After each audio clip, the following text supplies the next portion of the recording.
mental health really, like the way that people talk about it now, really troubles me. Right. And I don't like it at all, the way that people speak about mental health. No. I think it makes me feel a bit sick. I won't click a YouTube link where people speak about mental Because health. do you think people are?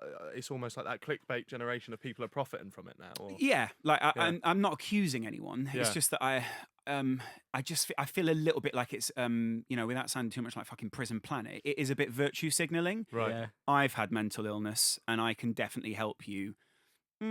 Probably not. I'm somebody who's never really suffered from mental health. I have issues like everyone does, but like I think when we say mental health, we're talking about the big players like the depression and the anxiety and stuff like that. Big which players. which I'm lucky enough to have not had. Yeah. Right. But like, why? If say I had, yeah. Isn't it so subjective? Isn't depression subjective? So if I had depression, I think it's It's experiential, is what I'd say. Yeah, I'm echoing what Yeah. you were saying, but like just because I've had depression, I haven't. But say I had depression and I'd somehow overcome certain elements of it. That doesn't mean me telling you how I did it is going to help you with your not at all. depression. Do you know what I mean? It's a completely different situation. But for me, it's very different if a friend is speaking to a friend. Like but even then, I can sort of see why some people want to be the hero in that situation. Depression has sort of shaped a bit of an identity for them, for someone who hasn't particularly had anything terrible happen in their lives. Like some people can just be depressed. You know what I mean? You don't have to have something awful happen to you in order to be a depressed person. No. And it sort of goes both ways. Some people go, well, you can't have depression if nothing's ever happened. Yeah. But then it also goes the other way where it's just a chemical thing. There's kind of it's like you say, it's very experiential. But I'm sick of hearing people in public go, "I've had depression, and I'm almost gonna monetize it." Yeah. That's the bit that I find hard because Yeah. it's also one of those things where you can't really tell if someone has had depression or very often actually you probably can, but Yeah. then they want to be the hero of depression. They don't want to be it's such a weird dynamic out there, and it's such a YouTubey thing. Yeah. It's a touchy subject, of course it is, and I don't want to belittle it. And I think you put it quite articulately then. But another thing I think about depression, and obviously this goes with that, like I'm not saying this to anyone that has actually had depression, but I feel that if someone fucks up in life, which plenty of people do, and Logan Paul proved you can overcome the worst fuck ups, but it's so easy for someone to play the depression card. Oh yeah, right? or addiction or whatever you want. Yeah, and this is going out to the people, obviously not the people that have it, I need to stress, but because you can never prove if someone has depression. Yeah, technically. Yeah, someone can fuck up and you can go, oh, right, we're going in on you for what you've done. We're gonna voice this mistake. And then they'll go, oh, I've got depression. And then you almost feel like, well, there's nothing I can do now. It's like Dungeons and Dragons. I'm going to play Yeah. the White Wizard. Do you Yeah. know what I mean? Yeah. And he's got depression. Yeah. You can't play anything back. Yeah. Because there's nothing. Once someone plays that card, Yeah. you've got to be hands off because you don't care if you. And Yeah. that's Yeah. not necessarily true. I think Yeah. we only get asked. We have been asked to speak about it a few times, but I think the way we get asked is to say, talk about it so people are aware. But people are aware. Everyone's aware. Like we're not going to do anything good for it. But you say that, yeah.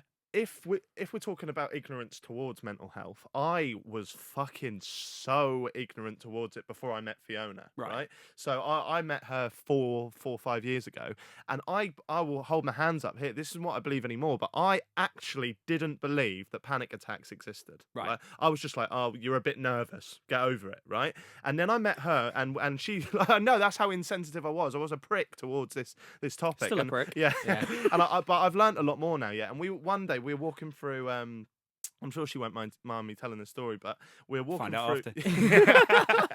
We were walking through Covent Garden, and she said to me, "I'm having a panic attack," and I was like, "What?" It's like summer's day. Like, what's going on? What's on your mind? Like, is there a bigger issue? No, I don't know what it is. And then she just started uncontrollably shaking and had to sit down in the middle of Covent Garden, and I was like, fuck, this is a real thing. Like, so do you know what I mean? So I think sometimes, talking about it obviously does educate. It's always hard to understand until you actually see it or feel see it firsthand. Yeah, I used to get this during school. I used to just like start violently shaking, and then the teacher won't leave the class because the tables would just be going up. And Well, down. you were masturbating. But... Yeah. I'm having another panic attack. Oh! Yeah, it was a mix of the two. Oh, but sometimes I get messages on Instagram and stuff, and people say that it helps them, but then also it's like, oh, don't look at me, I can't help anyone. Yeah. Well, I don't know if I told you before, but I was doing a live stream once, and some girl came. You know how it goes like that. Just all the comments come flooding in. Have I told you? I don't know. Yeah, I know. What you're talking about. And a girl posted on there saying, I just started reading a random comment. It just popped up, and she was like, "Oh, you've helped me, blah blah blah, whatever. But I've come to the end now. I'm gonna kill myself." And I'd read too much to stop it. I'd go, "I've come to the end.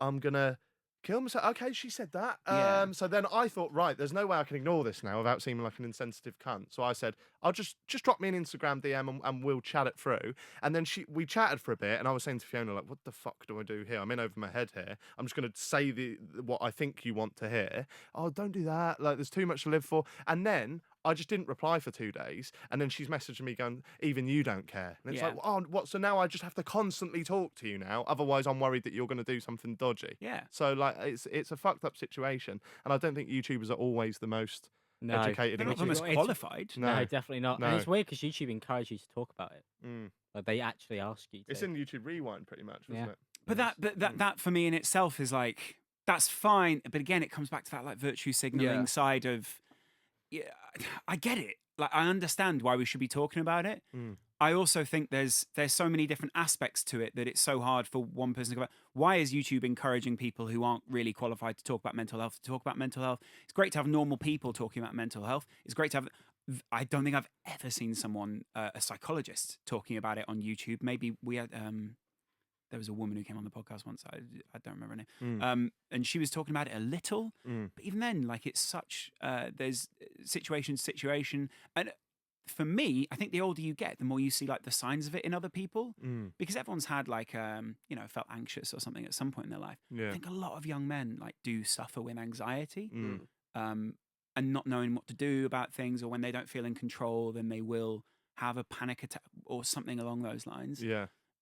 And I think a lot of people don't know what to do with it Mm. they're also the model they see is that you really only go to the very end of it, where they're almost like, well, I'm anxious, therefore I'll be depressed in the end, and they almost don't stop it. Some people almost so want to go down that route because it's what they want in their life. They want some drama, they want some meaning, Yeah. and the anxiety gives you some sort of sense So of you meaning. do see a lot of YouTubers Yeah. play into it as well. Yeah.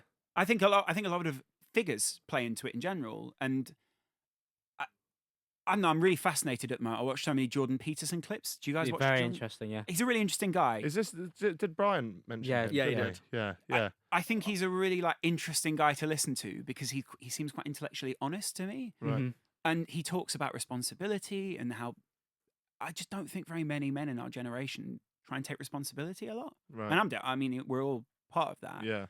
But feel like you could deal a lot better with anxiety, especially if people took responsibility for something they actually knew about instead of trying to do, be the man who's everything or be this fake image. Mm. Take some responsibility for a real image. I think Sorry, that that's- wasn't very yeah. funny, was it?